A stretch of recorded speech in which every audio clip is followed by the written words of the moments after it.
À sombra do Juazeiro, em terras de fé e mistério, repousa a história de um homem que se tornou lenda, Padre Cícero Romão Batista. Sua vida, um entrelaçar de devoção, política e milagres, culminou em um fim que, para muitos, foi apenas o início de uma eternidade. Eu, como narrador desta saga, convido você a mergulhar nos últimos dias do Padim Cisso, a testemunhar sua partida e a compreender o legado imortal que ele deixou para o Nordeste brasileiro e para o mundo. Os ventos do tempo sopravam com força sobre Juazeiro do Norte em julho de 1934. Padre Cícero, então com seus veneráveis 90 anos, sentiu o peso de uma vida longa e intensa. Não era apenas a idade que o curvava, mas também as enfermidades que o acompanhavam há anos. Desde os 50, sua cabeça já se inclinava para o lado direito, uma inclinação que muitos biógrafos, em retrospecto, associam a uma possível espondiloartropatia inflamatória. Ele caminhava com um cajado, não apenas um símbolo pastoral, mas um apoio essencial para um corpo que carregava dores lombares crônicas e uma cifose que nos últimos anos lhe conferia uma aparência grotesca. Os relatos de cólicas intestinais fortes eram frequentes, levando-o à prostração em algumas ocasiões.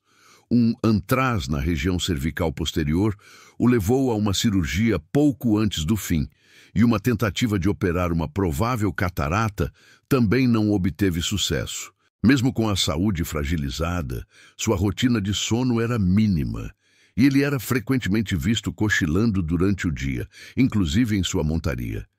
Estranhamente, preferia dormir em uma rede a uma cama, um detalhe que, para alguns, indicava um sono não reparador, típico de quem sofria de dores inflamatórias.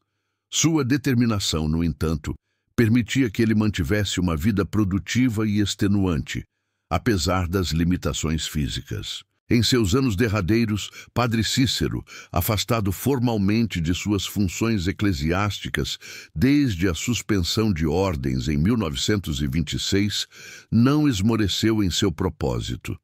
Aquele que havia sido prefeito de Juazeiro por 12 anos, deputado federal e até vice-governador, dedicou-se com afinco ao desenvolvimento da cidade que ele mesmo fundara. Ele se tornou um farol político para a região, articulando alianças e usando sua influência para o bem de seu povo. Em 18 de julho de 1934, uma quarta-feira, a saúde do Padim Cícero sofreu um agravamento decisivo. Uma crise intestinal que se manifestava em fortes cólicas há anos recrudesceu. Os primeiros cuidados médicos foram prestados em sua residência na Rua São José, no centro de Juazeiro. Na quinta-feira, seu quadro piorou drasticamente. O diagnóstico médico falava em obstrução intestinal e insuficiência cardiorrenal. O patriarca do Nordeste se aproximava de seu fim. Na manhã de 20 de julho de 1934, uma sexta-feira, às 7 horas, Juazeiro do Norte parou. A notícia se espalhou como um raio. Padre Cícero Romão Batista havia falecido. A causa oficial da morte, atestada pelo Dr. Mozart Cardoso de Alencar e registrada no cartório sob o MIR no 2088, foi paralisia intestinal, seguida de insuficiência cardiorrenal. Centenas de pessoas, num misto de descrença e desespero, correram para a casa do Padre Cícero para confirmar o impensável. Para que não restassem dúvidas e para permitir que todos pudessem se despedir, uma cena inusitada e profundamente simbólica ocorreu. O caixão foi colocado na vertical, na janela, expondo o corpo do Padim para a multidão de moradores e romeiros. Relatos da época carregados de fé e misticismo popular afirmam que, devido à posição, o corpo teria se mexido, alimentando ainda mais o imaginário de seus fiéis que se recusavam a aceitar a morte do santo. A comoção foi imensa. No dia seguinte, 21 de julho, às 10h30, Juazeiro viveu um dos maiores sepultamentos de sua história. Estima-se que um cortejo fúnebre de 40.000 pessoas Acompanhou o corpo do padre Cícero até seu local de descanso final, o interior da Capela de Nossa Senhora do Perpétuo Socorro. A presença de autoridades foi notada e a imprensa nacional, com jornalistas e fotógrafos, registrou a cena, narrando o comportamento de uma população em luto e em êxtase. A repercussão da morte de Padre Cícero na mídia foi variada, revelando as diferentes visões sobre sua figura. Enquanto jornais do Sudeste especulavam sobre a intensificação do fanatismo e relatavam casos de pessoas que supostamente enlouqueceram ou desmaiaram, como se o mundo tivesse chegado ao fim, a imprensa nordestina tentava mostrar a civilidade da cidade. Periódicos locais descreveram minuciosamente as autoridades presentes e enfatizaram que o evento transcorreu em ordem, com a polícia presente, mas sem necessidade de intervenção. A descrença popular na morte do padre Cícero era profunda. Para muitos, ele não havia realmente morrido, apenas passado para outro plano.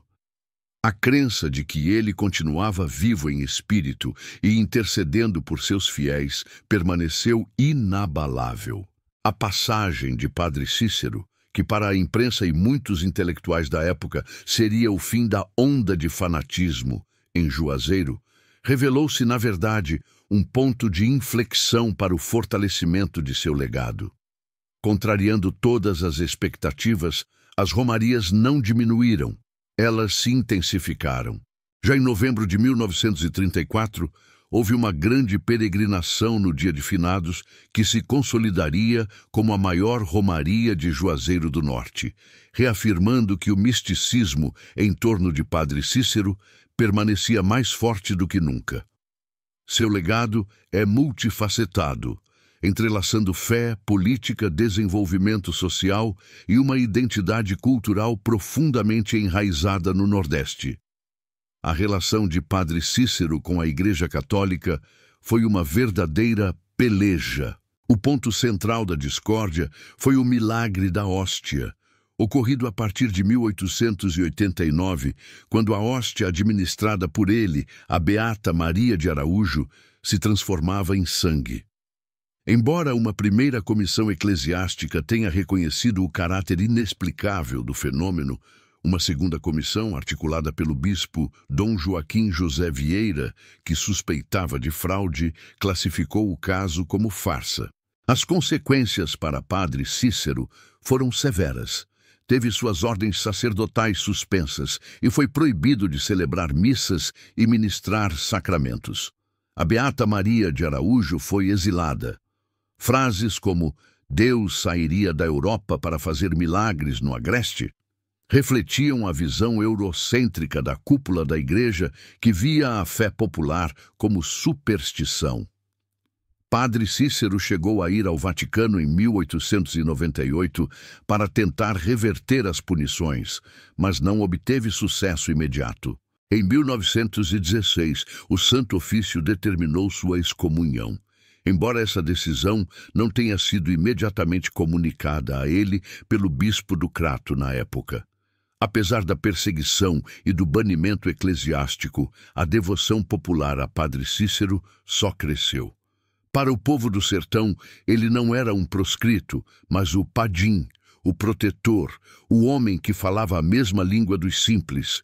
Milhões de fiéis continuaram a visitá-lo, a clamar por sua intercessão e a atribuir-lhe milagres. Ele se tornou um mártir e um santo extraoficial, um símbolo da resiliência da fé popular frente à rigidez institucional. Mais de um século depois de sua condenação, a Igreja Católica iniciou um processo de reabilitação. Em 2001, uma comissão de estudos foi criada. E em 2015, a Santa Sé, sob o comando do Papa Francisco, anunciou a histórica reconciliação de Padre Cícero com a Igreja Católica. Esta anulação das sanções de 1892 foi o primeiro passo para seu processo de beatificação, reconhecendo que ele viveu na plenitude das virtudes cristãs e abrindo caminho para o culto público a seu nome. Para muitos, Esse perdão oficial foi apenas o reconhecimento tardio de uma santidade já proclamada e vivida por milhões de devotos. Padre Cícero não era apenas um sacerdote. Ele era um líder comunitário nato, um estrategista político e um visionário para Juazeiro. Ele se inseriu profundamente na cultura dos pobres do sertão, cuidando daqueles que eram desprezados pelas elites. Sua atitude pastoral, influenciada pelo padre Ibiapina, era de profunda empatia e respeito pela realidade do povo. Sua incursão na política, embora inicialmente vista com desconfiança por ele próprio, nunca quis ser político, ele afirmava em seu testamento. Foi uma resposta à necessidade de transformar a vida miserável de seu rebanho. Ele foi o primeiro prefeito de Juazeiro do Norte, 1911-1923, além de deputado federal e vice-governador.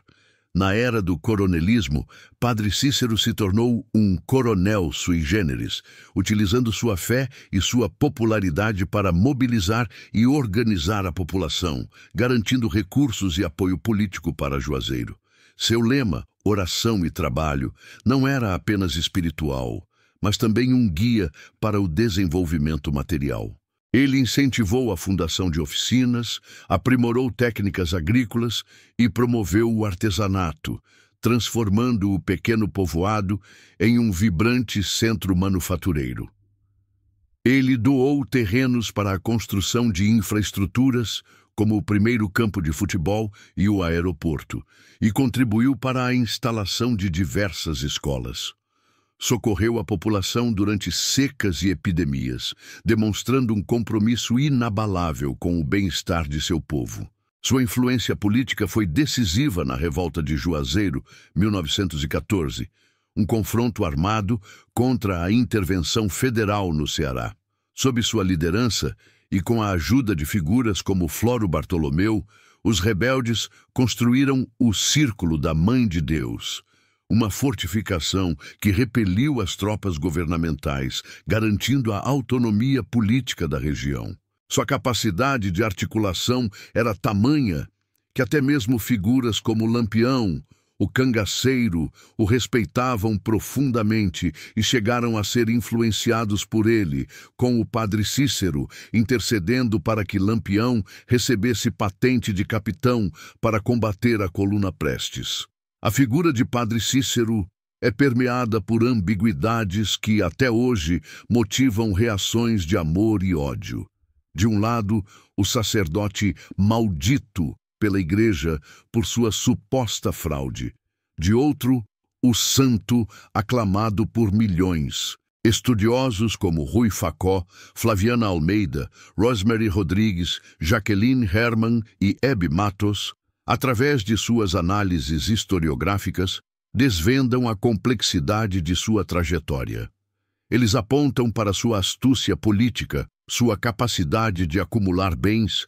Seu testamento enumerava diversas fazendas e imóveis, uma fortuna considerável para a época, e sua habilidade em navegar pelas tensões entre o poder eclesiástico e o poder político. Apesar das críticas e das controvérsias, o legado de Padre Cícero perdurou e se fortaleceu. Ele se tornou um pilar da identidade nordestina, um símbolo de resistência e de fé inabalável. Suas romarias anuais continuam a atrair milhões de romeiros que buscam em Juazeiro do Norte não apenas a memória do Padim, mas a continuidade de sua intercessão e a força de sua crença. Recentemente, em um reconhecimento que transcende a devoção religiosa, o nome de Cícero Romão Batista foi incluído no livro dos Heróis e Heroínas da Pátria, um livro de aço na Praça dos Três Poderes, em Brasília. Esta homenagem oficializa o que o povo já sabia. Padre Cícero é um dos grandes personagens da história brasileira, um arauto da fé sertaneja, o motor do desenvolvimento de Juazeiro do Norte. E, acima de tudo, o Padim Cisso, que para milhões nunca deixou de viver. Assim, a história do fim da vida de Padre Cícero não é a história de um término, mas sim a narrativa de uma metamorfose, do homem ao mito, do padre ao padim, da figura histórica ao imortal herói da fé e da resiliência do povo nordestino. Sua passagem foi o ponto de partida para a eternidade de seu legado, que pulsa forte no coração de Juazeiro e de todo o Brasil.